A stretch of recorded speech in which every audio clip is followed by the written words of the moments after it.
ময়মনসিংহের ত্রিশাল উপজেলার ৩ নং কাঁঠাল ইউনিয়নের আয়নাক্ষেত বুটগড় মোড়ে পূর্ব শত্রুতার জেরে সংঘটিত নৃশংস হামলা, লুটপাট ও ভাঙচুরের প্রতিবাদে মানববন্ধন অনুষ্ঠিত হয়েছে। স্থানীয় সূত্র জানা যায়, কাঁঠাল ইউনিয়নের রাজাবাড়ি এলাকার চিহ্নিত ডাকাত, কুখ্যাত সন্ত্রাসী ও আওয়ামী দূষর মাদক কারবারির কামাল মিয়ার নেতৃত্বে সশস্ত্র গ্যাংয়ের সদস্য রতন, নয়ন, খোকন, আনিস, সিয়াম সম্প্রতি বুটগড় মোড়ে ভোর রাতে 5টি দোকানে হামলা চালিয়ে নগদ অর্থ ও মালামাল লুটপাট করে এবং বোলডোজার দিয়ে বেপরোয়া ভাঙচুর চালায়। এ ঘটনায় স্থানীয় ব্যবসায়ী ও সাধারণ মানুষ আতঙ্কে রয়েছে। ঘটনার দ্রুত বিচার ও জড়িতদের দৃষ্টান্তমূলক শাস্তির দাবিতে সোমবার 11 আগস্ট সকাল 10টায় আয়নাক্ষেত বুটগড় মোড়ে মানববন্ধন কর্মসূচি পালন করেন কাঁঠাল ইউনিয়নের সর্বস্তরের জনগণ। বক্তারা অবিলম্বে প্রধান অভিযুক্ত কামাল মিয়া ও তার সহযোগীদের গ্রেফতার করে আইনের আওতায় আনার জন্য সংশ্লিষ্ট প্রশাসনের প্রতি জোর দাবি জানান। স্থানীয়রা জানান, এই কামাল গ্যাংদের বিরুদ্ধে একাধিক মামলা রয়েছে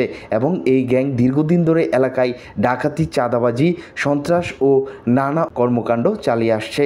আইনশৃঙ্খলা বাহিনীর কার্যকর পদক্ষেপ না হলে এলাকায় অশান্তি আরও বৃদ্ধি পাবে বলে আশঙ্কা প্রকাশ করেন তারা। কামাল ও তার গ্যাংরা মামলায় জামিনে এসে ভুক্তভোগীদের বিভিন্ন রকম হুমকি দিচ্ছে।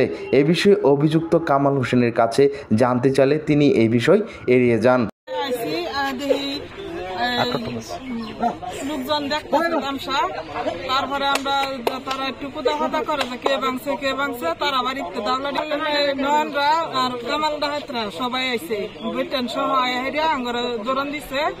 আমরা হেরা ফলাই যার বাইক ফলাইছি তা করে কইছে হুমকি দিছে যে হেগরে সহ মারপিট করবো। এই দখলে খাইতেছি তারা করছে ওয়ারিশান মূল্য খাইতে জমিন তার বাইরে দিছে দাদি শাশুড়ি দিছে তার ছেলে করে। আমাদের যে দোকানপাট ভেঙে দেওয়ার পর থেকে আমাদের ফ্যামিলি নিয়ে আমরা না খেয়ে যাচ্ছি এবং এটার আমরা সুষ্ঠু বিচার চাই। কি জন্য আমাদের এই দোকানপাট ভেঙে দেওয়া হলো? কামালের এই সন্ত্রাসী বাহিনী, ফ্যাসিবাদী বাহিনী, এদের আমরা সুষ্ঠু বিচার চাই। আমরা আমাদের দোকান আমরা 37 বছর যাবৎ এই দোকান প্রাকৃতিক সম্পত্তি হিসাবে বুক করে খাইতেছি। কিছু দুর্বৃত্ত এসে রাতের ফজরের আগে আমাদের দোকান লুট করে ভাঙচুর করে সবকিছু নিয়ে গেছে এবং আমাদের উপরে আমরা আসলে পরবর্তীতে আমাদেরকে ধান্দাও দিয়ে ধরে নিয়ে আমাদের এলাকা মেম্বার আছে, আমার দোকানের পাশে মেম্বারের বাড়িতে দিয়ে শনাক্ত করতে পারছি। কামাল, ফুকন, নয়ন আরো অনেকেই, ওরা বায়ানসারি, এরা গ্যাং, ডাকাতের গ্যাং, এরা পূর্বপুরুষ থেকে ডাকাতি করে, এদের ঐতিহ্য ডাকাতি। এলাকায় আগে থাকতে পারতো না, এখন এসে এলাকায় এই সুযোগ দিতে আছে। 5টি দোকান ভাঙচুর করছে, 50-60 লাখ টাকা ক্ষতি হয়েছে আমাদের। আমি দৃষ্টান্তমূলক শাস্তি চাই, তার বিচারে আনতে চাই। ভোরবেলা কামাল ডাকাত, আনিস, রতন, রুবেল আর তাদের সাথে নেয়া তাদের এলাকার কিছু গ্যাং আছে যারা আগে থেকে সন্ত্রাসী বাহিনী নামে পরিচিত। তারা এলাকায় নানা রকম ডাকাতি, চাঁদাবাজি আর অনেক রকমের ভূমি দখল অনেক আগে থেকে এগুলো করতেছে। তারপরেও এখন আমাদের এখানে আইসা অন্যরকম মানে ওরা আমাদের জমিন ভাঙচুর করে আমাদের এখানে লুটপাট করে, আমাদেরকে নানাভাবে হয়রানি করে। আমরা সকালবেলা যখন এটা দেখে শুনে বাড়ি থেকে আসার পরে আমাদেরকে 2বার দানিয়া, রামদা এবং নানা রকম দেশীয় অস্ত্র নিয়ে আমাদেরকে দৌড়ানি দেয়।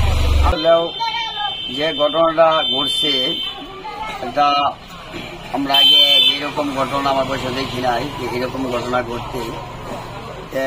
যে কোনো বিষয় বা যে কোনো সমস্যা বা যে কোনো তাদের পূর্বে বা জের বা যে কোনো কারণবশত হইতে পারে, কিন্তু এরকম কাজ করা একটা ঠিক হয় নাই।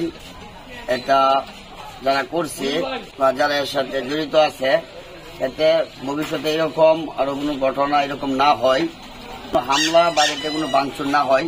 তবে আসলেও এই কাজটা হয়েছে আপনার সকালে, কিন্তু যদি আমরা আপনি খোঁজ পাইতাম আমার বাড়ির কাছে, যদি আমরা খোঁজ পাইতাম তাহলে আমরা এটা প্রতিবাদ জানাইতাম।